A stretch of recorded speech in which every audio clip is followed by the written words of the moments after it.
record on the clock.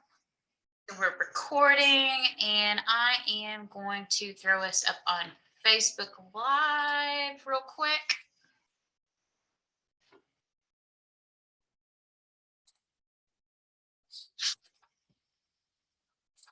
All righty.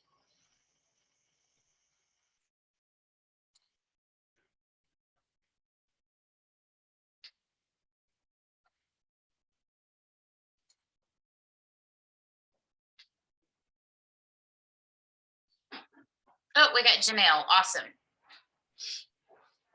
All right, folks. Well, welcome. I am Amy Loudermilk. I am the programs manager for ArtsBuild, joined today by my friend and colleague, Melissa Aston, who is our manager of grants and community engagement, as well as Lesley Berryhill and Emily Barrow of the Chambliss Center for Children, and Janelle Drake with the Chattanooga Music Study. So just, oh, y'all don't need to see that. So there I am. So happy Friday to everybody. Thank you for joining us. So I just want to make sure that everybody had a chance to see our most recent ArtsBuild Arts Wire that comes out every Thursday, drops in your email boxes. If you did not receive it, that probably means you're not signed up to receive it.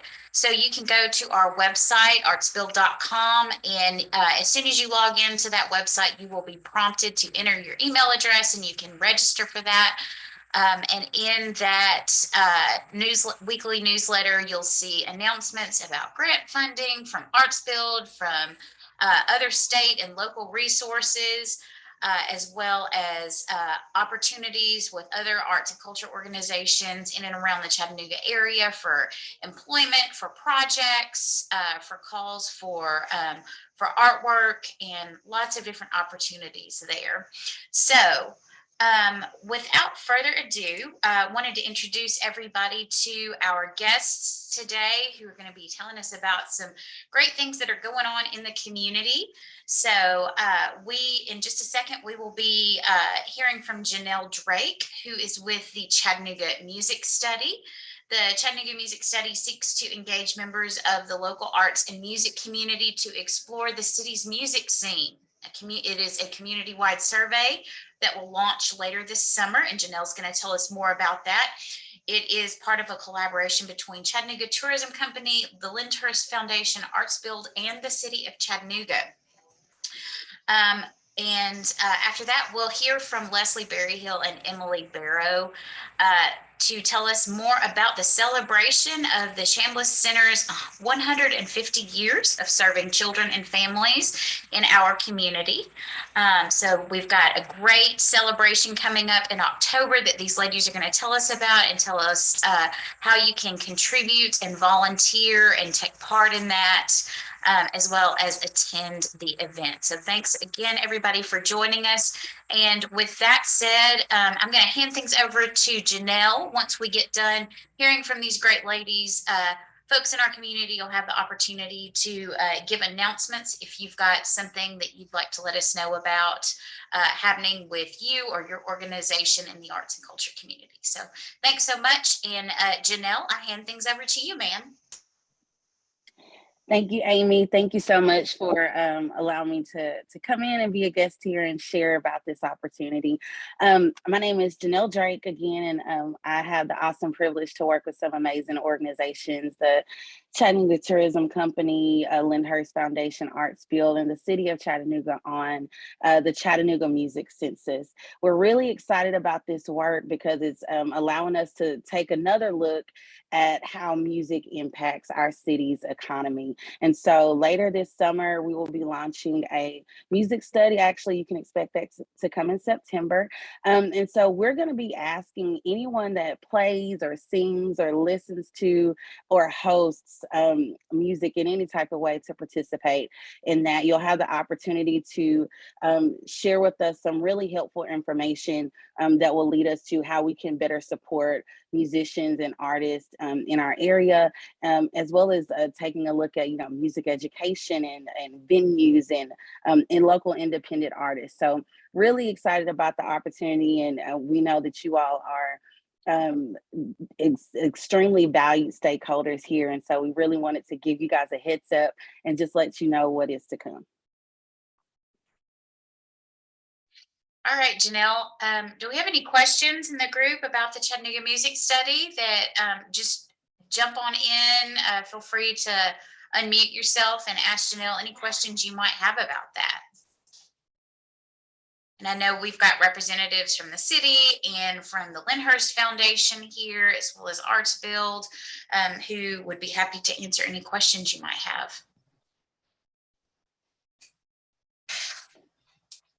And while we're waiting for questions, I also share that we're going to be hosting some community planning sessions.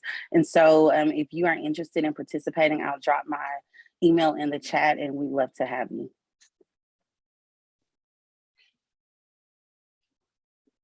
And Janelle, where can folks find out? Is there a website, or where can they go to sign up for things or find out more information? We are still working on the website for right now. We're in early stages, so we should have that in the near future. In the meantime, if you do have questions, please feel free to reach out to me via email. I did just drop that in the chat. Okay.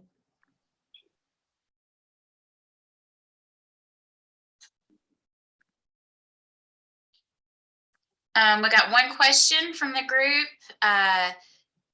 It's from Stratton with Soundcore.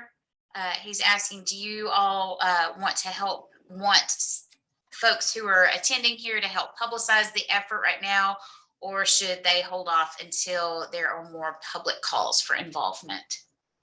Yes, so eventually, absolutely, we will need your help, and we'll want your help to help us to elevate this message and opportunity to the community.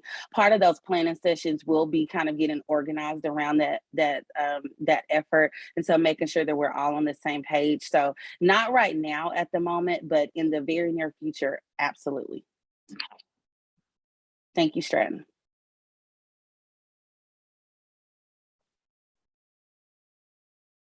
Okay. And Janelle, tell us one more time when we can expect that survey to drop. September of this year. So we'll share the exact date soon, but definitely be on the lookout for September. Okay. All right. Awesome.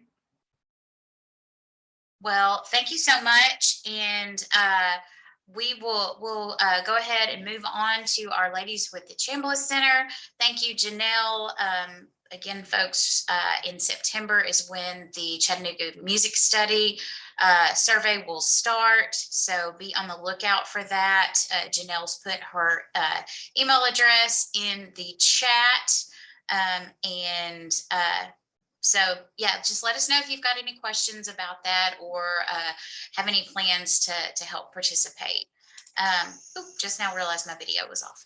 All right, so would love to introduce Lesley Berryhill and Emily Barrow of the Chambliss Center to talk to us about a very special event that's coming up in October.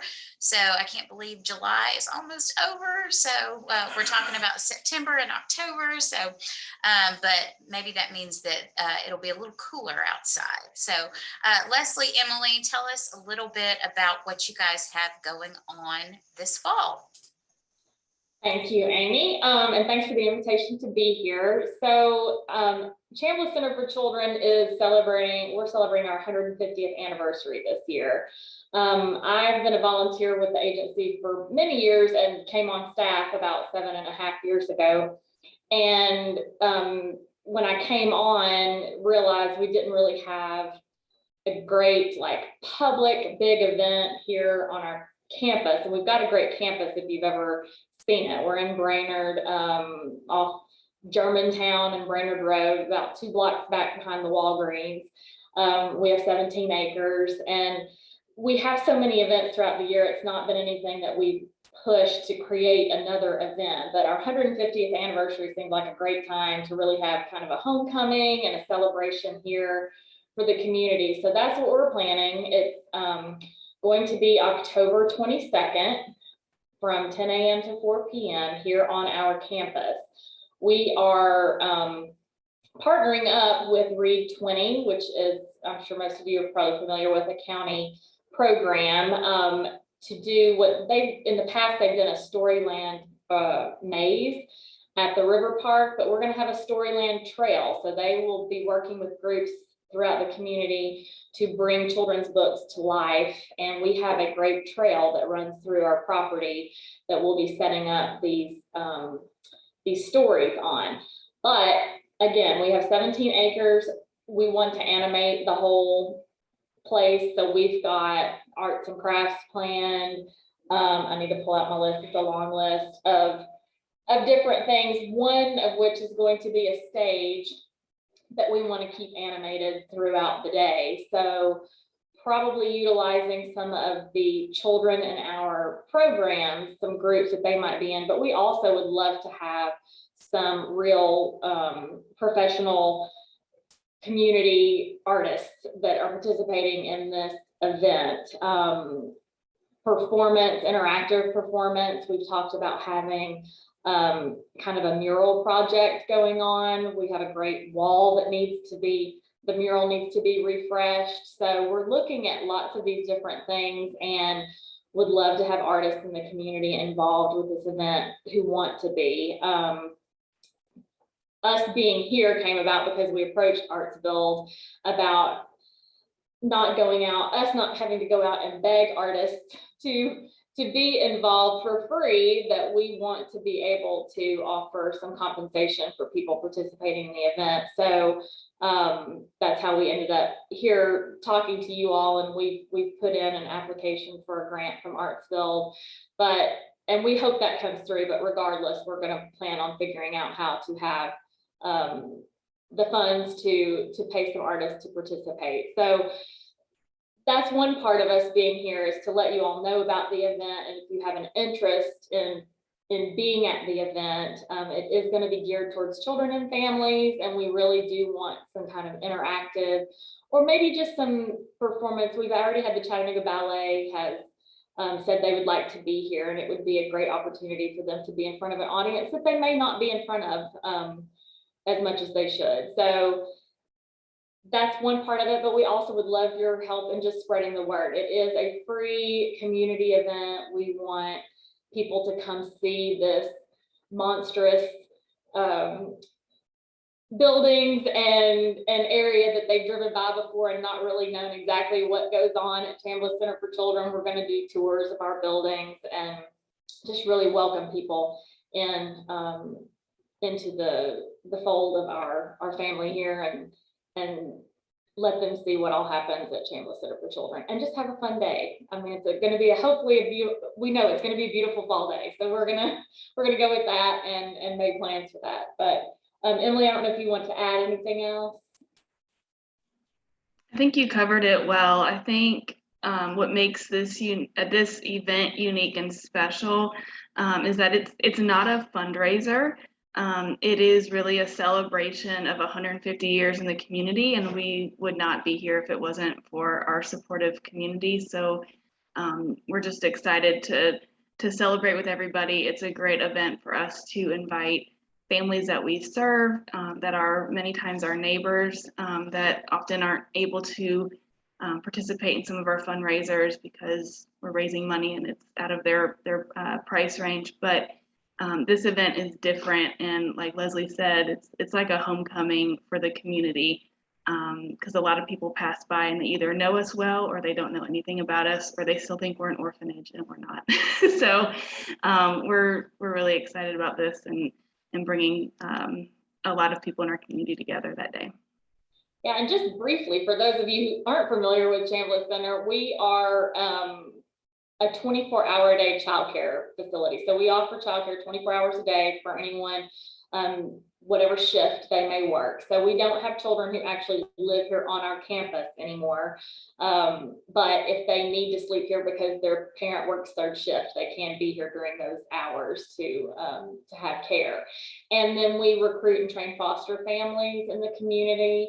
And we have a transitional living program for youth who age out of foster care. So we do have some housing, it's off campus for those youth. And we provide services for them, counseling, kind of help them learn how to get into the adult world. And they go to school full time. And then we are in the process of building an Isaiah 117 house on our campus, which is for when children are removed from their homes. On that removal day, they typically go to a DCS office and have to wait in a conference room while a foster family is found. And this Isaiah 117 house will actually be a home setting, a comfortable, nice setting where they can do, there'll be volunteers that kind of love on them while the case manager is in an office at that house, finding a family. So they can bake brownies, watch TV, have a bath if they need it, that kind of thing. So we do a lot of things. We care for about 750 children a day in the community. We have off-site campuses that we manage. So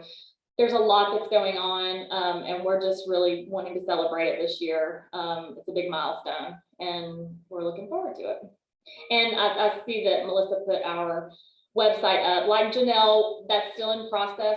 The exact website for this event, I mean, you can go to our website and find anything about us. But we met with our I met with our communications person yesterday about building our site. So it will be up soon. We're still kind of pulling all this together. As a first time thing, it's all new for this particular event. So, but please stay tuned, and we will definitely be putting information out in the community as we go. Hey, Lesley, it's James. I know when you met with us, one of the coolest things you talked about was what's going to happen in your forest over there. Would you share that? Yeah, so that is going to be what Read 20 is bringing to the event. So I'm not 100% sure what all groups they have reached out to, but I know that they have reached out to some. And they will take children's books and they will bring them to life. So they'll be in costume, and they will, I don't even know the books yet. Like they're still working on all that. And a lot of what they're doing is going to really solidify once the school year starts up, because they work with colleges and stuff. So probably in the next few weeks, we'll know a little bit more about exactly what groups are participating. But honestly, that's where there's an event in Florida that is very similar that I had heard about and didn't realize Read 20 did it until a couple of years ago. Then we had COVID. And so anyway, it's awesome that we get to partner, because I think this is going to be so neat and so fun. And we have this great little forest for these stories to be in. So it will be unique, I think, event. And again, we're just really wanting to animate the whole campus. My idea is that like anywhere a family or kids could turn, there's going to be something that will be fun for them to do. And we have a long list of things. Petting zoo, pumpkin painting, and I mean, it will be fall, so we're going to do all that. But the Storyland Trail will be, I think, the highlight of it.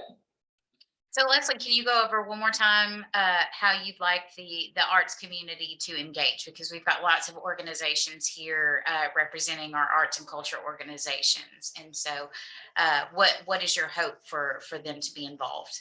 Well, we will have a stage area that we would like to keep programmed all day long. So if there is a group or individual who wants to be a part of that, we would love to hear out. Emily, do you mind typing my email address in there? Thank you. You're welcome to email me, and we would love to talk with you about how to be involved. It wouldn't even necessarily have to be on the stage. So depending on the group, if we could be in other areas where other activities are going on, if that fit better. And then I mentioned the mural. We have a tennis court with a big wall behind it. And we're talking through the process of, we would ultimately love to have a large mural on that wall, or it has one now, but it was painted a long time ago and it's not that great. It needs to be redone. But at this event, whether it's working with an artist to get some community input on what should be on that mural, is kind of where leaning, and that was after meeting with ArtsBuild, because our idea initially had been, let's paint it during the event, but I really like that they recommended that we kind of get the community while they're there on our campus to give us some ideas of what we would want it, and then working with an artist to bring that to life on this wall, because again, we serve a lot of children, and we like to keep this a nice, fun campus. So refreshing that mural would be awesome for us. So I guess those are the ways. If anybody's interested in being out here, we would love to chat with you.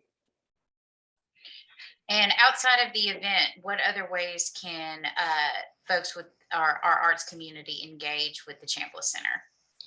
Well, we have opportunities throughout the year, and we have groups that come in, and I'll let Emily talk a little bit about that too. She used to be, she's our director of development now, but she was our director of volunteers. So there were a lot of groups that came in and did programming with our kids. During summer camp, we operate 24 hours a day, 365 days a year. Well, I'll say 364. We are closed on Christmas Day typically, but there's lots of opportunity to work with kids. So Emily, do you want to talk a little bit more about that? Yeah, we love working with groups that want to come and volunteer their time to provide some enrichment for our kids throughout the year, during the summer, during breaks. We just love to have that exposure for our kids to participate in all different sorts of activities. So if anybody is, interested in that or knows of someone that is looking for some volunteer opportunities to either build their resume or they just want to give back, you can reach out to us. Another thing that we're kind of in the very beginning stages of is working with one of our board members that is really passionate about the arts. Caroline Walker, some of you may know her. I know she's got connections with ArtsBuild, but she's on our board and would love to, she's trying to help us come up with a plan to have some more intentional programming around the arts for our kids during their breaks. So I just had a meeting last week with some of the staff here, and they're actually developing a plan of what kind of their dream wish list of programming, especially during the summers and breaks for our school age kids. So nothing is finalized yet. We would want to, find folks that would want to volunteer or raise money to fund some additional programming. So that's, like I said, very preliminary, but if there was anyone that had interest in talking with us about that, or if they've worked with other groups that have, done those sorts of things, we would love to hear from you as well. And I know you guys, you said you're open 364 days a year and 24 hours a day. And so can you tell us when is your need for volunteers the greatest? It depends on what you're volunteering with. So if you are helping with kids, majority of our children are here Monday through Friday during regular business hours. So that is when we typically use volunteers that want to work with kids. We also have, like you've heard, a very large property. And so there's always kind of routine maintenance and yard work and different things that are always in need. And our director of volunteer services, she schedules groups and individuals that want to come help with that. And that can be during the week or the weekends. Probably the easiest way to get involved, and I'll put her email in the chat, is to reach out to our volunteer services director. She's really great at customizing based on people's schedules and what their skills are and what they want to offer to our campus and to our kids. Thank you. Have any questions from our audience?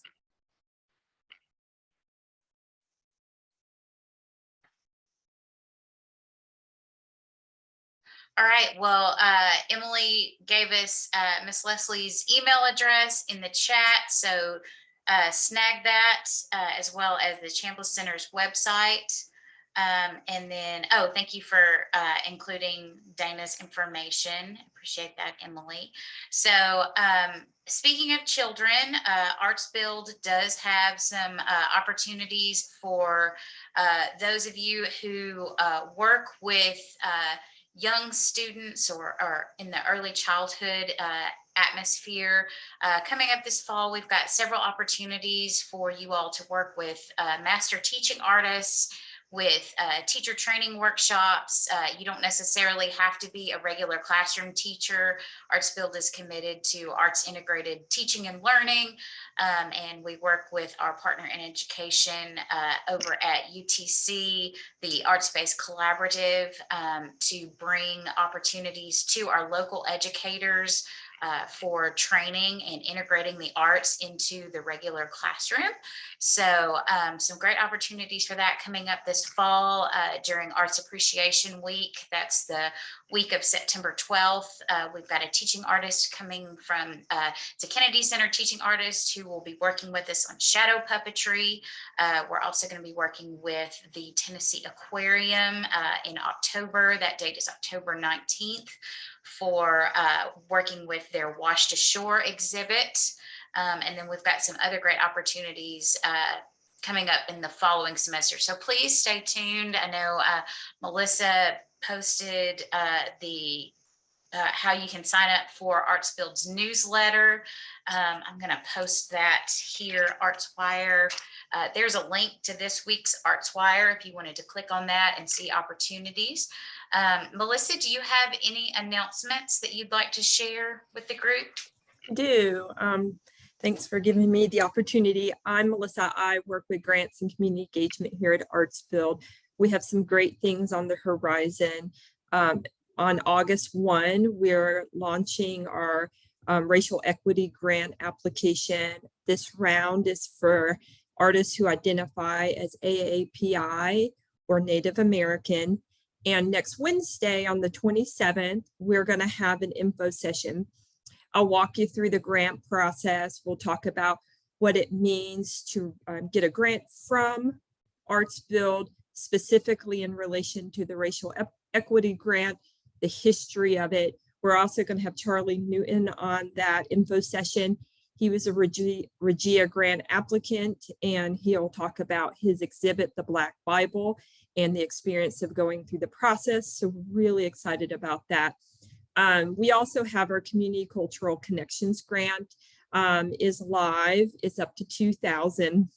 And you can just go to our website, read about all the particulars. I'm going to drop in my emails. So as you're reading through it and questions arise, you can email me and contact me. As well, I'll drop in there the info session link for the Regia grant, the racial equity grant. So those are the two main things on the horizon. For this weekend, for folks community engagement wise, there's tonight at the Bessie Smith is Dance Alive through the pop-up project. The pop-up project is a mission support grantee of ours. And then tomorrow is Culture Books event. And they received one of our CCC grants, and it's going to be a really dynamic, engaging event. So I hope you can pop over there. So yes, thank you. Thank you. Any questions for Melissa? Well, we've got her as a captive in Zoom.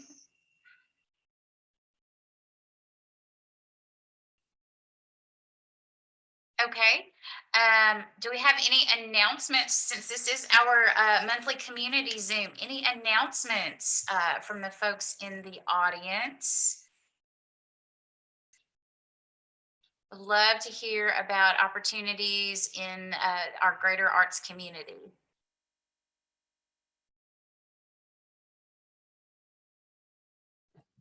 I can mention something for Creative Discovery Museum. Awesome. Thanks, Sam. So fingers crossed, our new art space will be open at the end of August. So we're about a month out from that. We're going to be doing a special donor invitation and highlighting some of our local artists that are part of that exhibit. And so hopefully then by August 27th is kind of our public opening of Art Space. So we're very excited about it, and we're almost there. Awesome. Thank you for sharing.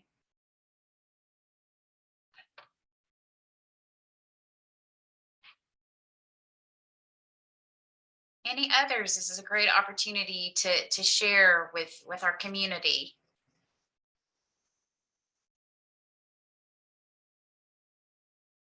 Okay, well, oh, Monica, you got something? Yes, one second. There she Hi is. everyone. I was just going to say we're doing music and movies still in Miller Park, and this weekend we have the Sunrise Latin Band. Our community partner is La Paz, and then we also have the movie is Encanto. So please come out. There'll be art vendors out there, food trucks. It's free to the public in Miller Park. Should be great weather. Also on September 3rd, I'm going to give a shout out for Soundcore. They have Rollin' Hops Brewers Festival in Miller Park, featuring Lee Fields and the Expressions and a couple of other bands that will be announced on Monday at 10 a.m. Thanks, Thank you. Monica. I was just going to announce something too from ArtsBuild. So with support from the Lyndhurst Foundation and the Footprint Foundation, we will be doing another round of the Artist Works grants this fall.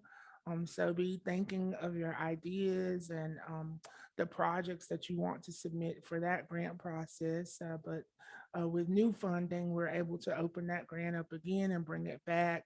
And there were some amazing things that happened, you know, in the past with outdoor performances, murals, exhibits, and we're just happy to be able to do that again one more time before the end of this year. And thanks for the shout out, Monica, regarding Rollin' Hops on September 3rd. We also have today a whole bunch of our street performers, sidewalk stages, buskers down and around Coolidge Park. If you're in the North Chattanooga area, there's an event going on with the city and Outdoor Chattanooga that a bunch of our musicians are performing at. There's a whole bunch of activities, kayaking, stand-up paddleboarding, disc golf, lots of things going on at Coolidge Park today. And then every weekend, obviously till the end, not obviously, but till the end of October, our sidewalk stages programming is happening throughout downtown. So you can always find a lot of our musicians performing there and at the movies and music that Monica's putting on in Miller Park every weekend. We've got music all around town and we're excited to be part of it. I don't have an announcement, but I want to say something.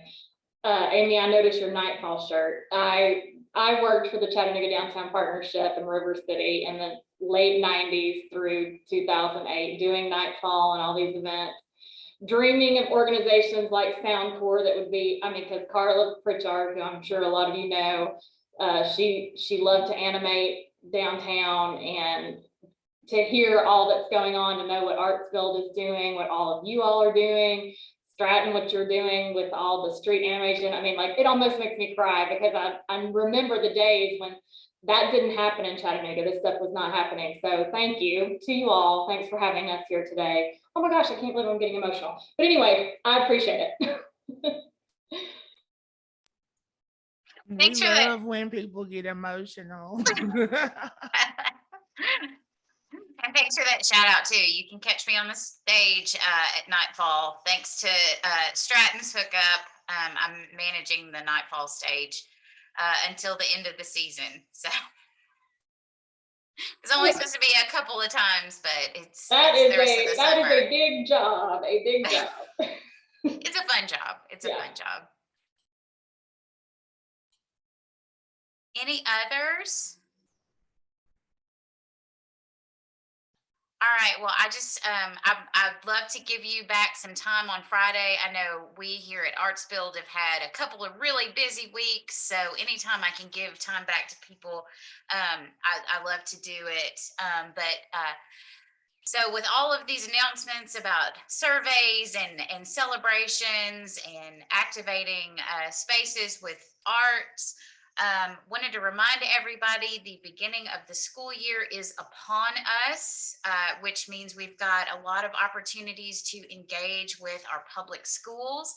So Hamilton County Schools, their district-wide service day is July 30th. I know ArtsBuild staff are going to be out and around some schools helping with cleanup. And I know Melissa's going to be at the Erlanger Back to School Bash that afternoon.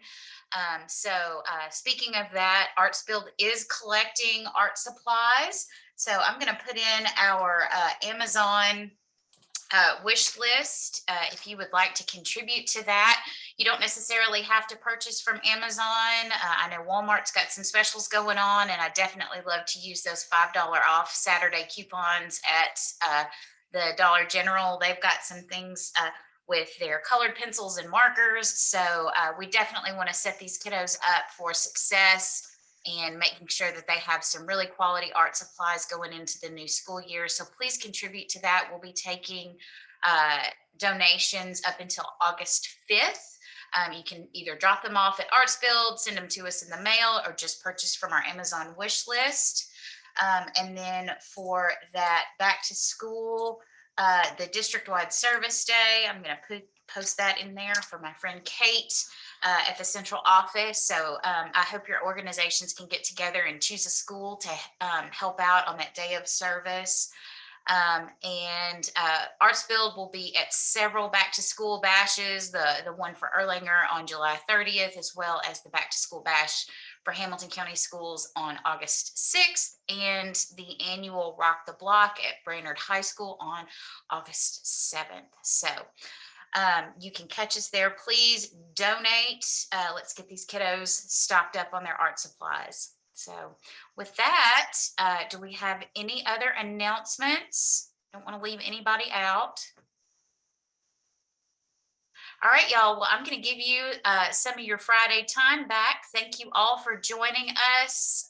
Stay tuned for that Chattanooga Music Study, and definitely reach out to the Chambliss Center about helping them out with their celebration and all they've got going on throughout the year. So thank you all for joining us today, and sign up for ArtsWire so you can hear about other opportunities like this to engage with the arts community. We appreciate y'all.